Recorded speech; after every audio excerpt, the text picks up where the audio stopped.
Episode ke-79, Rencana Double L, dalam audiobook yang dikeluarkan oleh Audiotune. Selamat mendengarkan. Maafkan aku, Zi. Semua penderitaan yang kau alami bersama anak kita. Karena sikap acuhku padamu waktu itu. Maafkan aku.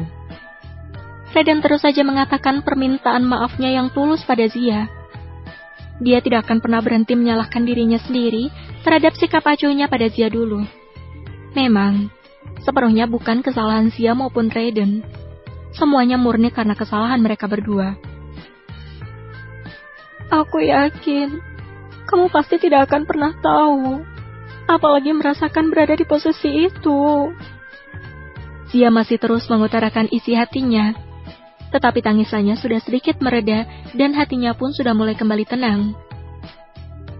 Berkat pelukan hangat dari sang suami idaman itu. Iya, Zi. Aku minta maaf, aku salah. Aku janji tidak akan bersikap seperti itu lagi untuk kedepannya.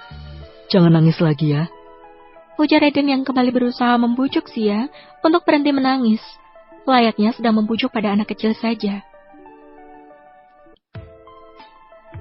Aku juga minta maaf, karena aku malah melimpahkan semua kesalahan kepadamu.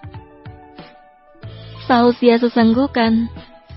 Dia menundukkan kepala karena tidak berani menatap mata Raiden secara langsung.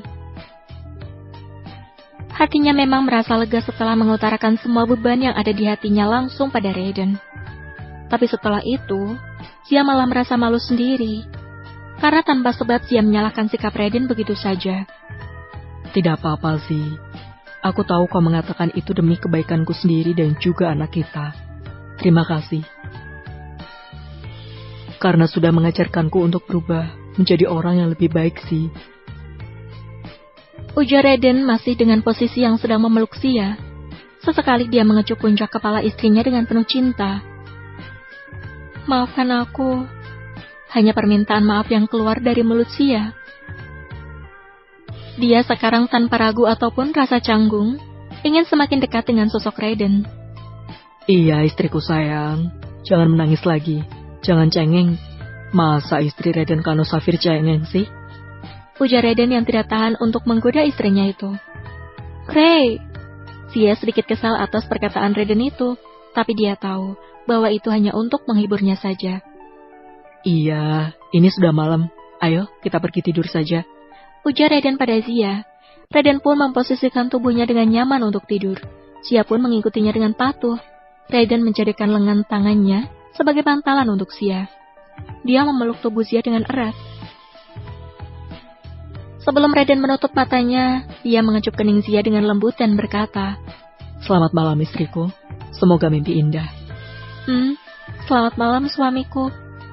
Sahut Zia yang membuat hati Raiden seketika bagaikan taman bunga yang sedang bermekaran. Ribuan kupu-kupu terus saja berterbangan memenuhi hatinya. Mungkin malam ini Raiden dan Zia benar-benar akan bermimpi indah di dalam tidurnya. Zia yang merasa lelah karena menangis, akhirnya mulai memasuki alam mimpinya. Raiden yang memang sudah sangat lelah dan mengantuk dengan mudahnya menyusul Zia ke alam mimpi indahnya.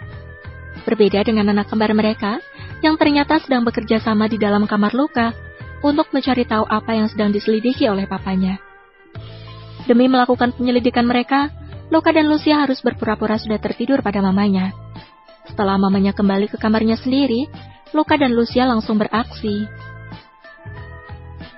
Luka langsung membuka dan memeriksa satu persatu rekaman CCTV yang berhasil dia curi tadi pagi dari ruang rahasia milik papanya. Lucia pun memperhatikannya juga dengan seksama. Totalnya ada 4 rekaman CCTV yang membuat Luka dan Lucia saling bertanya-tanya satu sama lain. Luka membuka dan menyandingkan keempat rekaman CCTV itu sekaligus pada layar komputernya secara bersamaan. Pertama, fokus si kembar tertuju pada rekaman pertama.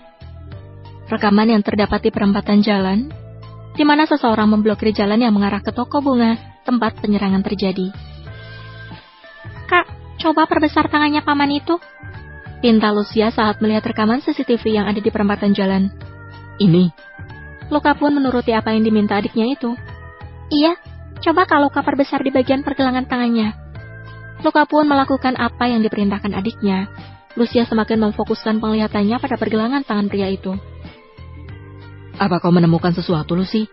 Tanya Luka yang merasa penasaran apa yang menjadi fokus Lucia saat ini.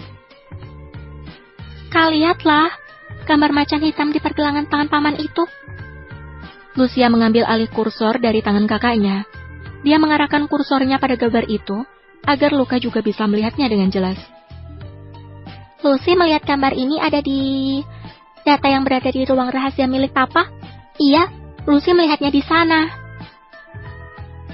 Seru Lucia yang perlahan mengingat kembali tato macan hitam itu, pernah dia lihat di berkas informasi yang tadi pagi dibacanya. Maksudnya? Luka masih tidak mengerti dengan apa yang sedang dibicarakan oleh adik kembarnya itu. Iya, benar. Gambar ini lambang dari grup milik musuhnya Papa, si macan hitam.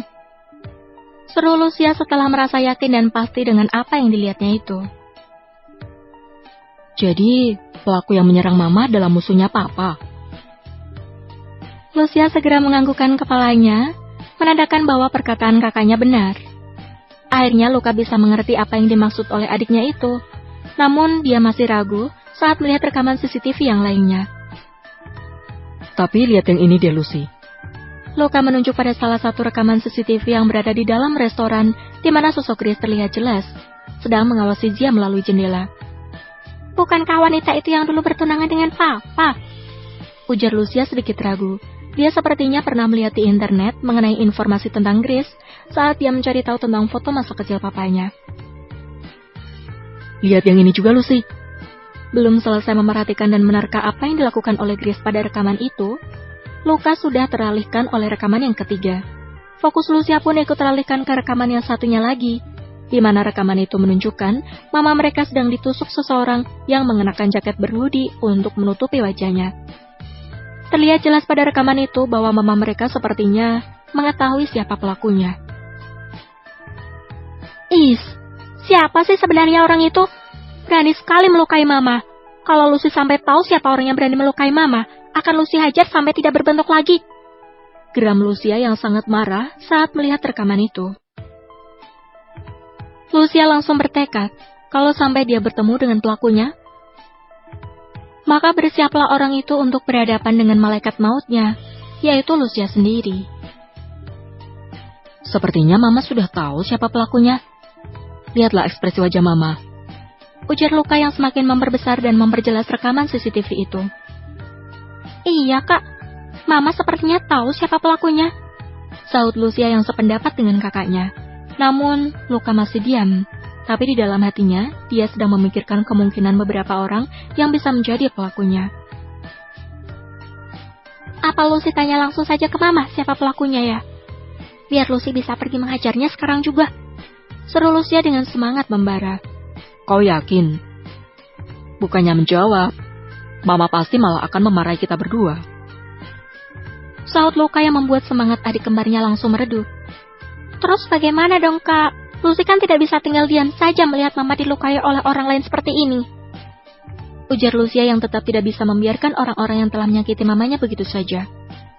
Papa pasti sudah mengurusnya. Kita lihat saja dulu, Lucy. Sahut Luka yang tidak terlalu mengambil pusing masalah orang dewasa itu. Kalau Luka benar, Papa tidak mungkin diam saja kan melihat Mama dilukai orang lain? Lucia mencoba memastikan dengan bertanya pada kakaknya. Itu sudah pasti. Tapi yang terpenting ini, Lucy. Ujar Luka yang membuat Lucia kembali mendekat dan menatap layar komputernya dengan seksama. Luka menunjukkan sebuah rekaman CCTV yang telah dia perbesar dan juga gambar yang sedikit dijernihkan pada adiknya. Paman Evan? Seru Lucia dengan tatapan tidak percaya. Apa yang tengah dilihatnya itu? Bersambung. Terima kasih sudah mendengarkan.